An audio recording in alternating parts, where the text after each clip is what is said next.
Man, this is part 2 of the video I made about, kids gonna eat what I tell them to eat. A lot of people in the comments, they were like, well, you gotta change, because times are changing. Kids need to be part of the conversation. Kids need to be heard. First of all, you be heard when you're an adult.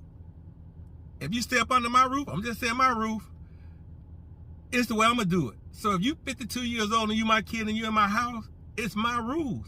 So these new parents these days, they feel as though kids should have a voice and everything. When I was coming up, when grown people were talking, kids left the room. But now these younger parents, they let their kids sit there in a conversation, talk with grown people. And again, my kids know if you don't eat what I cook or you don't eat what I buy, you're going to sleep hungry. Even my 5-year-old, she wanted to go to McDonald's. She told me chicken nuggets. And I said, no, I kept driving by. Next thing I know, her watch come whizzing past my head at like 500 miles an hour.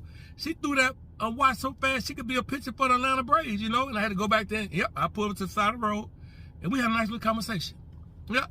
So again, all these parents, you got to change. Why do we as parents have to change for our kids?